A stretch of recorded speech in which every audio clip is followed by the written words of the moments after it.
रंगा सियार पंचतंत्र कहानियां। एक बार की बात है कि एक सियार जंगल में एक पुराने पेड़ के नीचे खड़ा था। पूरा पेड़ हवा के तेज झोंके से गिर पड़ा। सियार उसकी चपेट में आ गया और बुरी तरह घायल हो गया। वह किसी तरह घिसटता घिसटता अपनी मांद तक पहुंचा।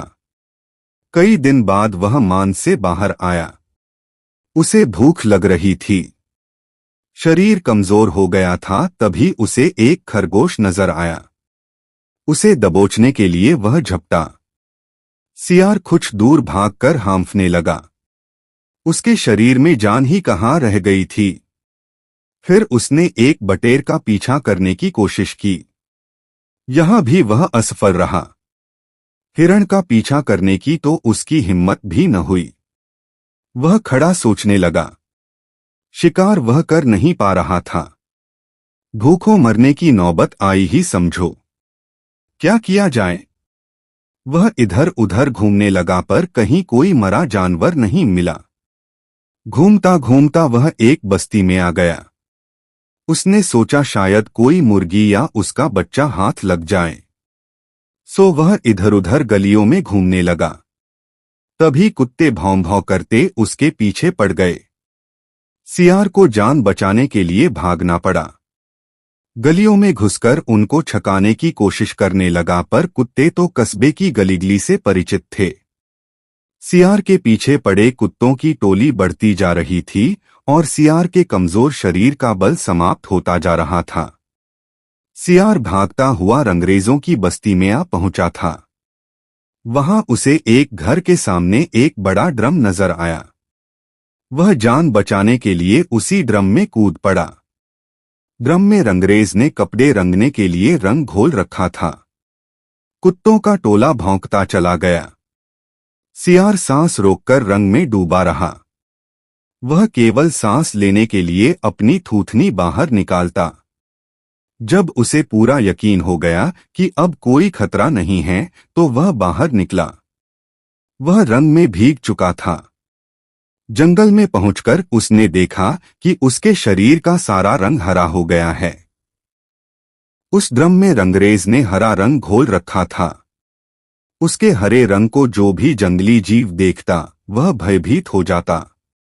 उनको खौफ से कांपते देखकर रंगे सियार के दुष्ट दिमाग में एक योजना आई। रंगे सियार ने डरकर भागते जीवों को आवाज दी, भाइयों भागो मत, मेरी बात सुनो। उसकी बात सुनकर सभी जानवर भागते जानवर ठिठके। उनके ठिठकने का रंगे सियार ने फायदा उठाया और बोला, देखो देखो मेरा रंग। ऐसा रंग किसी जानवर का धरती पर है? नहीं न। मतलब समझो। भगवान ने मुझे यह खास रंग तुम्हारे पास भेजा है। तुम सब जानवरों को बुला लाओ तो मैं भगवान का संदेश सुनाऊं। उसकी बातों का सब पर गहरा प्रभाव पड़ा। वे जाकर जंगल के दूसरे सभी जानवरों को बुलाकर लाए। जब सब आ गए तो रंगा सियार एक ऊंचे पत्थर पर चढ़कर बोला, वन्य प्राणियों, प्रजापति ब्रह्मा ने मुझे खुद अपने हाथों से इस अलौकिक रंग का प्राणी बनाकर कहा कि संसार में जानवरों का कोई शासक नहीं है। तुम्हें जाकर जानवरों का राजा बनकर उनका कल्याण करना है। तुम्हार नाम सम्राट ककुदुम होगा। तीनों लोकों के वन्य जीव तुम्हारी प्रजा होंगे। अब तुम लोग अनाथ नहीं रहे। मेरी छत्रछाया में निर्भय होकर रहो।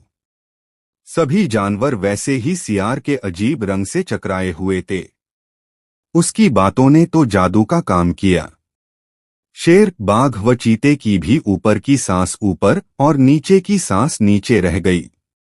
उसकी बात काटने की किसी में हिम्मत न हुई।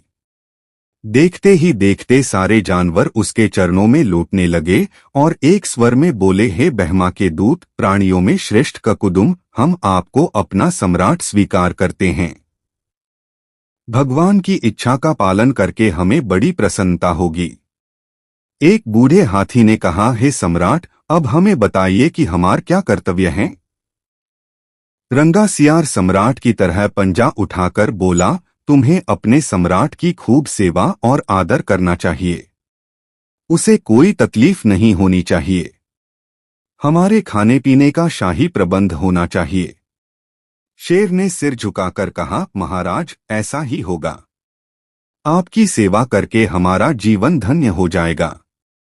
बस सम्राट ककुदुम बने रंगे सियार के शाही टाट हो गए। वह राजसी शान से रहने लगा। कई लोमड़ियां उसकी सेवा में लगी रहती, भालू पंखा झुलाता। सियार जिस जीव का मांस खाने की इच्छा जाहिर करता, उसकी बलि दी जाती। जब सियार घूमने निकलता तो हाथी आगे आगे सूंड उठाकर बिगुल की तरह चिंघाड़ता चलता। दो शेर उसके दोनों ओर कमांडो बॉडी गार्ड की तरह होते। रोज ककुदुम का दरबार भी लगता।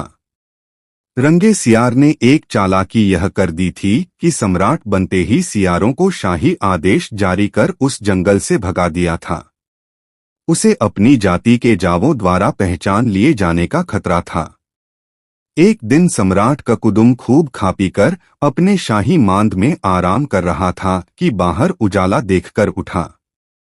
बाहर आया, चांदनी रात खिली थी। पास के जंगल में सियारों की टोलियां हू हू एस एस एस की बोली बोल रही थी। उस आवाज को सुनते ही ककुदुम अपना आपा खो बैठा। उसके अदन के जन्मजात स्वभाव ने जोर मारा और वह भी मुंह चांद की ओर उठाकर और सियारों के स्वर में मिलाकर हू हू एस एस एस करने लगा। शेर और बाघ ने उसे हू हू एस एस एस करते देख लिया। वे चौंके। बाघ बोला, यह तो सियार हैं। हमें धोखा देकर सम्राट बना रहा। मारो नीच को। शेर और बाघ उसकी ओर लपके और देखते ही देखते उसका तियापांचा कर डाला। सीखा, नकलीपन की पोल देर या सबेर जरूर खुलती है।